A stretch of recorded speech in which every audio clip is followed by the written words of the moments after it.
muito bem-vindo, bem-vinda. Começando mais um episódio do podcast Endoprática. Olha, é o seguinte, seja muito bem-vindo, muito bem-vinda, você que é médico, que atende pacientes com doenças endócrinas, você que se interessa, por essas doenças, você que está em busca de atender melhor os seus pacientes, você que quer se sentir mais seguro, mais preparado, para atender aí os diabéticos que chegam, os pacientes com doenças na tireoide, os pacientes com obesidade, síndrome metabólica. Então, olha, esse programa aqui, esse podcast, ele é feito para você, tá bom? Então, se é esse o seu caso, vem comigo, porque eu tenho certeza que vai valer a pena. Meu nome é Mona Lisa Azevedo, eu sou endocrinologista há mais de 18 anos e eu ensino médicos de qualquer área a abordar as principais doenças endócrinas com segurança. Então, é o seguinte, aqui nesse podcast, a gente faz essas discussões, aqui eu te mostro o caminho para você abordar com mais segurança essas doenças através de casos clínicos, tá bom? Isso por quê? Porque essa coisa da vivência clínica, ela traz muito, ela pode ser a grande oportunidade de você se aperfeiçoar, de você poder atuar com mais segurança, com mais qualidade, com mais excelência. Então, a ideia é essa. E aí, a ideia é assim, mostrar como que você deve raciocinar, como é que você, quais que são os elementos que você precisa ter para você poder oferecer as melhores condutas, Só o que eu vou te pedir aqui é para você compartilhar esse vídeo. Compartilhe com outros colegas médicos, de repente coloca no grupo do WhatsApp da sua faculdade, sei lá, do hospital onde você trabalha, enfim. Porque dessa forma você me ajuda a alcançar cada vez mais e mais colegas médicos, para que esses conhecimentos possam ser propagados. E a minha intenção é essa. Eu penso que conhecimento é um instrumento que a gente deve compartilhar, Então, a ideia é que cada vez mais cada um de nós possa exercer essa profissão tão nobre, de cuidar da saúde das pessoas de uma forma melhor. Então, cada vez melhor. Então, é isso aí. Eu conto com a sua ajuda. Compartilhe esse vídeo. Se você ainda não está inscrito no nosso canal, inscreva-se, tá bom? E aí é o seguinte. Hoje, eu escolhi falar sobre um assunto a partir da dúvida de uma aluna, de uma aluna minha que me mandou essa dúvida, se não me engano, foi ontem, a respeito da conduta no nódulo tireoidiano benigno. E aí, olha só. Se você é um médico que está atuando aí, na prática, se você independente da área que você está atuando, mas como o nódulo tireoidiano é uma condição bastante comum, bastante prevalente, eu sou capaz de supor que você já deve ter atendido um paciente com nódulo tireoidiano, É bem provável. E aí, o que acontece? Quando você... se eu for te falar aqui, simplesmente, eu vou te falar, então, qual que é a conduta, tá bom? Vou te explicar, vou te dizer, olha, se aparecer um nódulo, você faz assim. Eu poderia fazer isso, mas se eu fizer isso, as chances são que você vai me ouvir aqui e aí você vai, talvez, pode até Isso pode fazer sentido para você no primeiro momento, mas aquilo ali, provavelmente, amanhã ou daqui a alguns dias, você vai esquecer, né? As coisas, se elas não fazem sentido direitinho, a tendência é a gente não conseguir reter a informação. Então, eu vou fazer o seguinte, eu vou fazer diferente. Eu vou te explicar por quê. Aliás, assim, a gente vai fazer um raciocínio aqui, a gente vai seguir uma linha de raciocínio para você entender, né, o porquê da conduta que é tomada. Olha só. Inclusive, tem uma coisa que o paciente pergunta, né? E muitas vezes os pacientes já me perguntaram várias vezes isso. Então, essa é uma pergunta comum, né? Que é o seguinte: o paciente pergunta assim para você, doutora, mas eu tenho um nódulo na tireoide, meu nódulo é benigno, tá bom. Mas nódulo benigno pode virar câncer? Você já ouviu essa pergunta? Porque eu já ouvi algumas vezes. E se você não ouviu ainda, tem grandes chances de você ouvir. E como que você responderia se você ouvisse essa pergunta? Nódulo na tireoide, nódulo benigno, pode virar maligno? Para eu te responder, vamos lá. Vamos entender essa história do nódulo tireoidiano. Então, a história funciona assim. Uma pessoa que aparece com nódulo na tireoide. Poxa vida, o que o nódulo na tireoide pode fazer, né? O que ele pode trazer de consequência? Então, o nódulo ele pode trazer, basicamente, duas consequências. Então, você tem que se preocupar com duas coisas. Uma é, será que esse nódulo ele é capaz de produzir hormônio de maneira independente de estímulo, né? Será que ele não é um nódulo autônomo, capaz de promover um hipertireoidismo, né, na paciente? Essa é uma possibilidade. E a outra possibilidade, que é inclusive mais relevante por conta da frequência, né, será que esse nódulo é maligno? Então, é assim, diante de um nódulo na tireoide, qual que é o risco de malignidade, né? De olho fechado, assim, sem saber nenhuma característica, nem do nódulo, nem do paciente, a gente joga um número aí em torno de 10, né, até 15% de chance de um nódulo tireoidiano ser maligno. E a chance de um nódulo tireoidiano ser autônomo, quer dizer, dele ser hiperfuncionante, dele provocar hipertireoidismo, é bem menor. Mas existe essa chance também. Então, são essas duas preocupações que a gente precisa ter quando a gente está diante de um nódulo na tireoide. Beleza. Então, aí vai ter uma série de coisas que você vai precisar fazer, né? Você vai dosar o TSH para ver se o TSH não está suprimido, porque se o TSH estiver suprimido, esse é um indício da possibilidade do nódulo ser hiperfuncionante, aí você vai seguir um caminho. E também você vai verificar as características ultrassonográficas desse nódulo para ver se existe alguma suspeita para malignidade que mereça uma investigação mais aprofundada.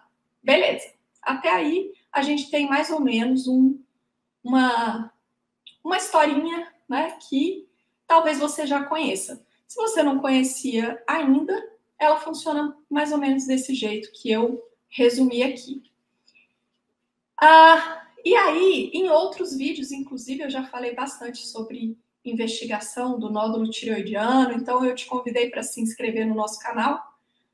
Uma das razões para isso, né, que vai valer a pena você se inscrever, que você pode maratonar ali, procurar, e tem muitos conteúdos nessa, inclusive abordando esse aspecto, né, de investigação de nódulo na tireoide. Beleza. Mas então o caminho é, resumidamente, esse, em que a gente vai verificar se o nódulo tem suspeita pelo ultrassom, né, se existe um risco do nódulo ser maligno. E quando a gente avalia isso e a gente chega à conclusão que o nódulo merece uma investigação mais aprofundada, o próximo passo na investigação é a realização de uma punção aspirativa por agulha fina, PAAF, que a gente costuma falar assim corriqueiramente, a gente chama de PAF. Na verdade, são 2 As, mas a gente acaba pronunciando como se só tivesse um A. Mas é punção aspirativa por agulha fina. E aí, nessa punção, a gente tem a chance, né? É um exame, a PAF, gente, é um exame muito interessante. Por quê? Porque é um exame em que nós vamos fazer uma biópsia, só que essa biópsia, ela não é com fragmento de tecido, ela é por aspiração, né? Então, é mais ou menos semelhante ao exame de Papa Nicolau, por exemplo, né? Que você faz um esfregaço ali a partir de um material coletado da superfície, né? No caso do Papa Nicolau, e no caso da tireoide, a gente vai puncionar para a gente aspirar. E aí nós vamos fazer um esfregaço, né? Uma lâmina ali de esfregaço. Ou seja, é um procedimento bem simples de ser realizado. Ele é mais simples, ele é bem mais simples, inclusive, do que uma biópsia convencional, né? Que vai retirar ali um fragmento de tecido. Não, aqui a gente vai aspirar um conteúdo, né, da tireoide. Então, é um procedimento muito simples. E aí, o que acontece? É simples, é ambulatorial, é minimamente invasivo, né? É basicamente não invasivo. Então, é um exame cômodo, prático, né? Fácil de ser realizado e que tem grandes chances de te mostrar sobre a natureza desse nódulo, esclarecer um nódulo que nos traz uma suspeita, né, ao exame de imagem do ultrassom, traz uma suspeita para malignidade. Essa punção, que é um exame tão simples, pode esclarecer se essa suspeita procede ou não. Então, a PAF ela pode te mostrar se o nódulo é benigno, se o nódulo é suspeito para malignidade, se ele é compatível com malignidade, né? Então, isso é bem bacana. Isso é bem bacana. A PAF vai ter as restrições dela, né? Não vai ser um exame perfeito, mas também, assim, quando a gente coloca na balança, né, os benefícios do exame, as conveniências dele versus as limitações, a gente vê que a PAF é um exame muito bom. Porém, aí beleza, então eu já entendi. Se o nódulo for benigno, que bom, então a minha suspeita não se confirmou. Se o nódulo for maligno, se o nódulo for compatível ou suspeito para malignidade, eu vou partir para uma intervenção, né? Aí eu vou pensar na intervenção cirúrgica. Beleza. Agora, vamos pegar aqui num detalhe, assim, né? Você fala, então tá bom. Em linhas gerais eu já entendi, mas como é que eu vou fazer na prática?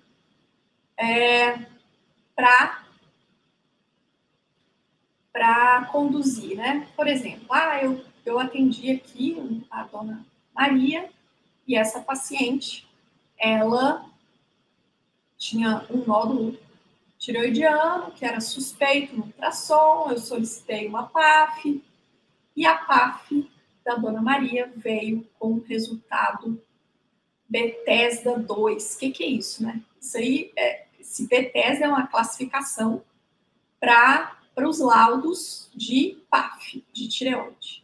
Né? Então, a gente tem as 5 classes, né? 6 classes, desculpa, né? Bethesda 1, 2, 3, 4, 5 e 6. E aí, de acordo com cada uma dessas classes, a gente tem a interpretação, né? Por exemplo, o nódulo benigno, ele vai vir com um laudo Bethesda 2, beleza? Esse é o nódulo benigno. E aí você pensa assim, tá tudo muito bom, tá tudo muito bem, o nódulo é benigno.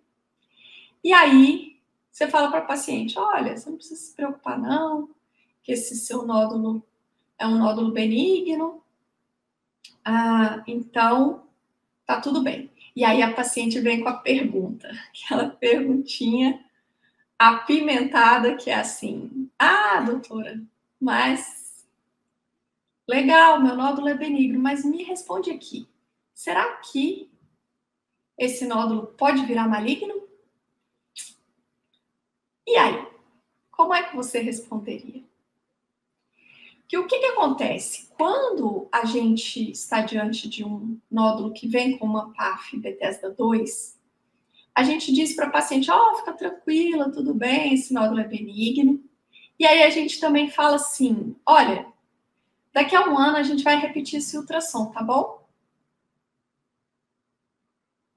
Então pensa comigo.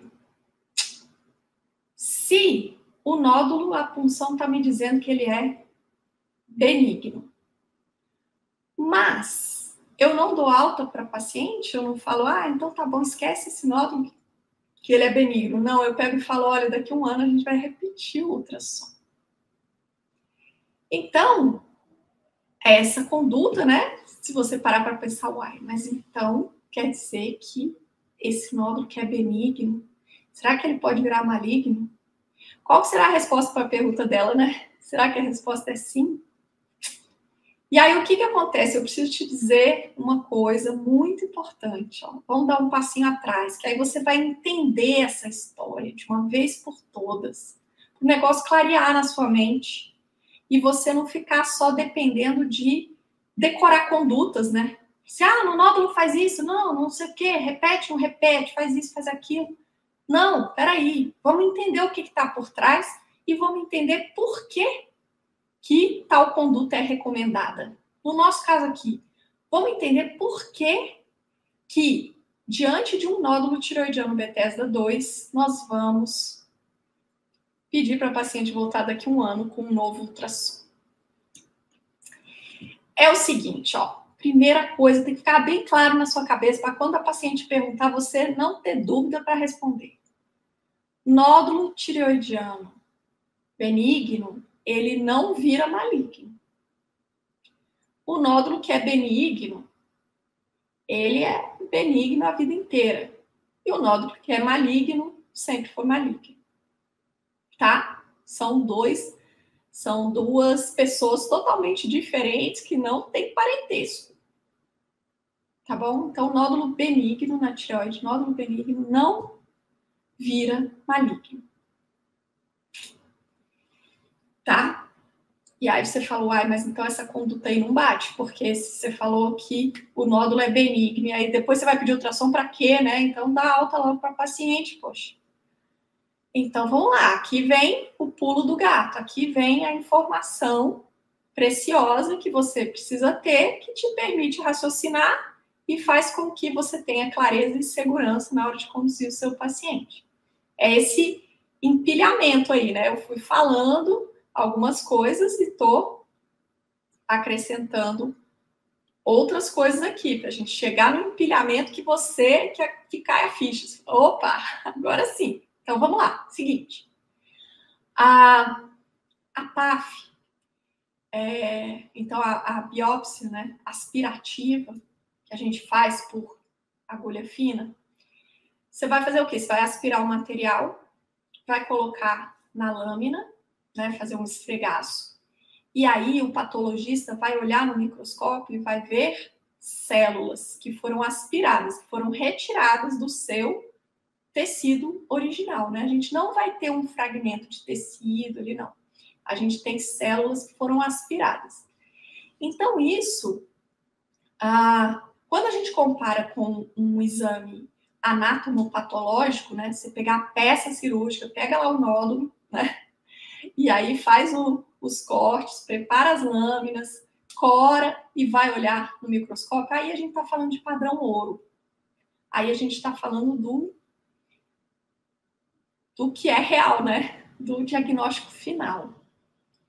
Então, se a gente comparar a PAF com o anatomopatológico, é claro que a PAF, ela não tem como ela ser perfeita, né? Porque ela vai ter as suas limitações, que são do próprio método. Ela tem muitas vantagens. Você não precisa pôr o paciente na mesa cirúrgica e tirar o nódulo para poder analisar. Você pode fazer um procedimento bem simples, não invasivo, e ter uma boa noção. Aí que tá, a palavra é uma boa noção, aliás, uma ótima noção.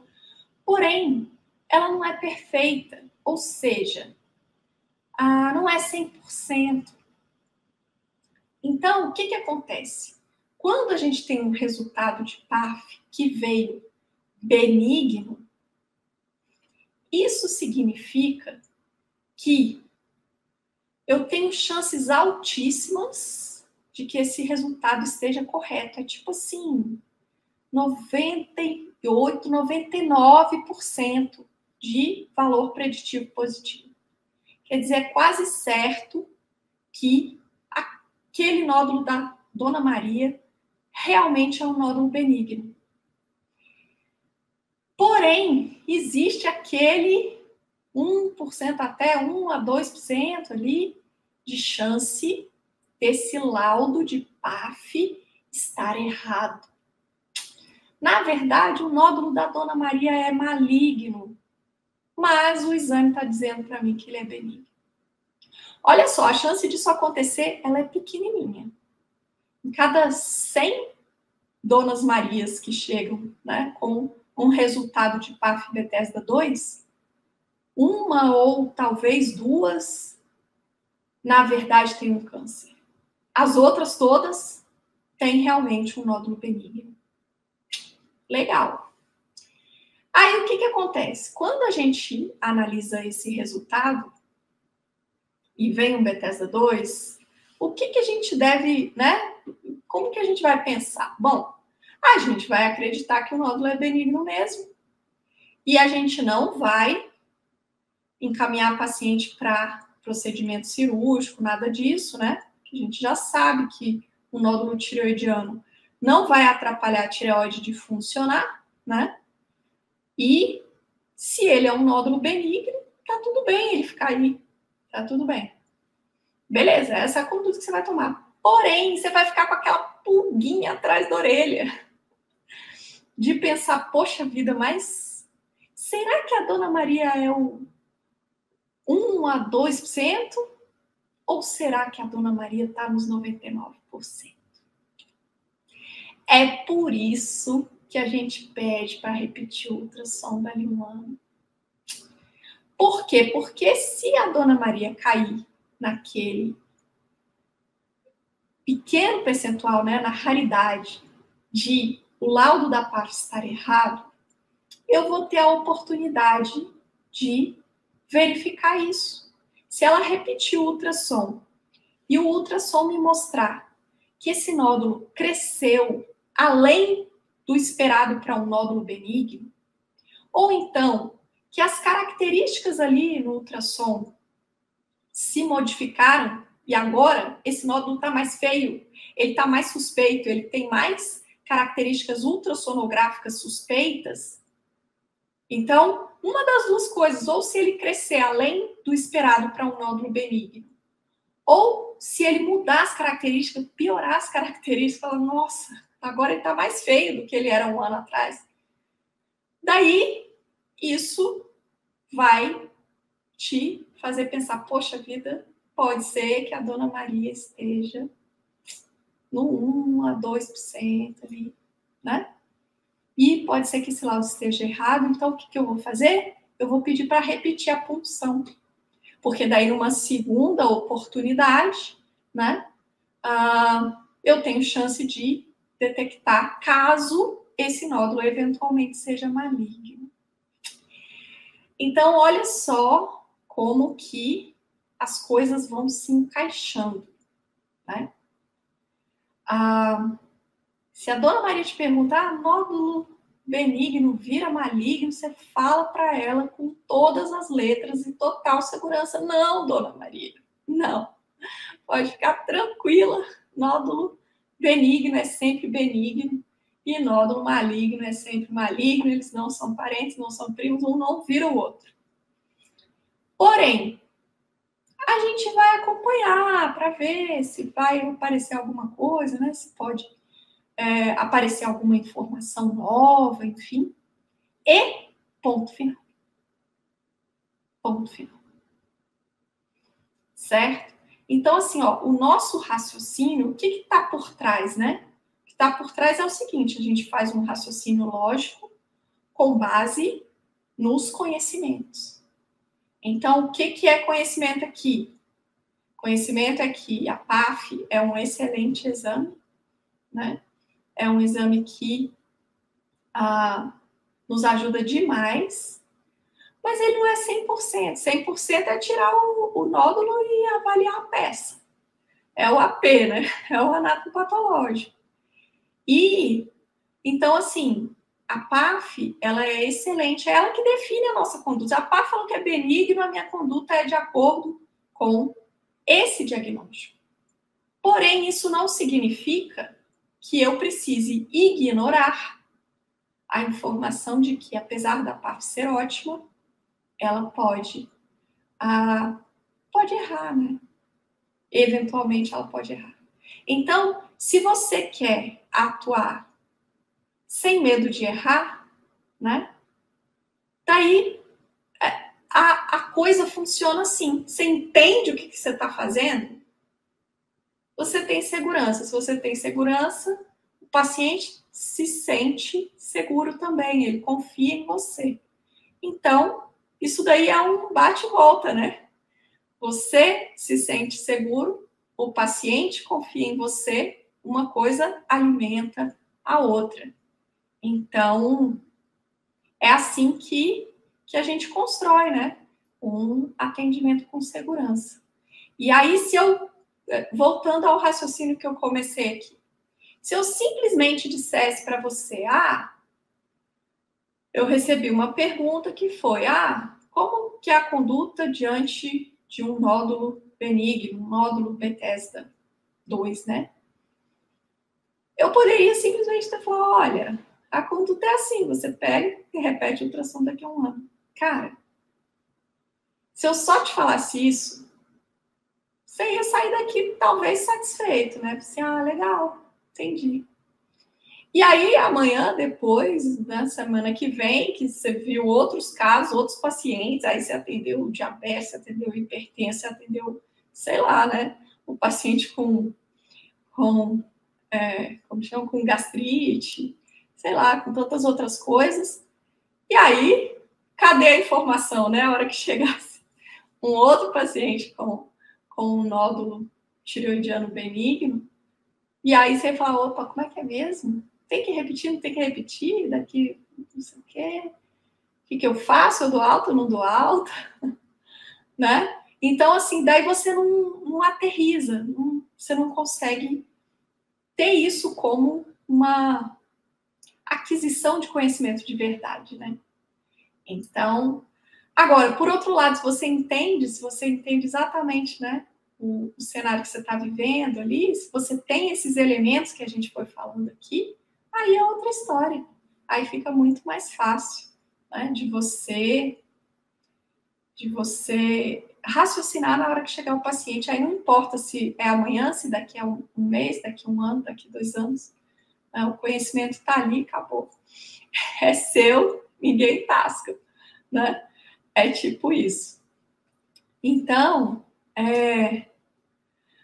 eu espero que você tenha aproveitado, e se você gostou desse vídeo aqui, deixe o seu like e compartilhe com o maior número de colegas possível. Gente, compartilhe aí com seus colegas, né, que você tem contato, em algum grupo, sei lá, pessoal da faculdade, pessoal do hospital, pessoal da clínica, sei lá, enfim. Por quê? Porque com isso você me ajuda a disseminar essas informações, esses conteúdos para outros colegas médicos, porque a minha intenção é democratizar os conhecimentos em relação às doenças endócrinas entre os médicos. E isso independentemente se você é especialista, né? Se você é um médico generalista, se você atua em outra especialidade, não importa, porque aqui a gente está falando de doenças que são comuns e que todo médico está sujeito a encontrar, a se deparar com, né? E a gente sabe que, para quem não está diretamente atuando, né, dentro daquela especialidade, é bem mais difícil você ter essas informações assim, né, fazendo sentido, mastigadinhas, né, e com coerência.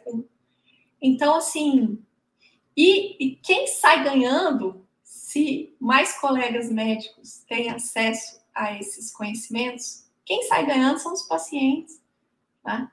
Que têm as suas dores, as suas doenças, as suas dificuldades melhoradas, né? E o seu caminho mais livre, mais aberto.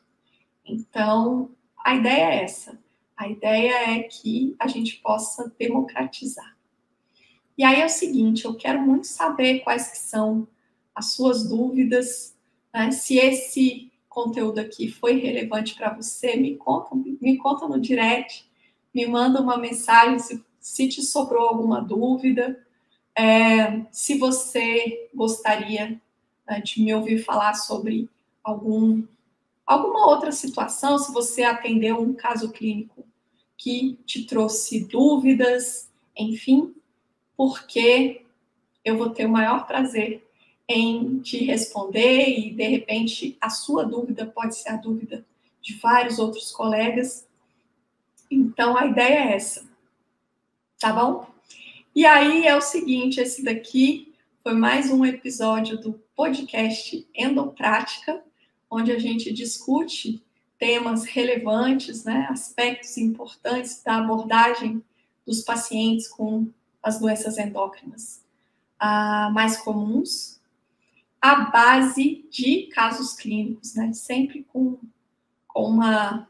um olhar, com uma conotação da prática, do dia a dia mesmo, daquilo que aparece para você. Então, é isso aí. Um beijo grande para vocês. Esse aqui foi mais um episódio do podcast Endoprática. E eu te vejo no próximo.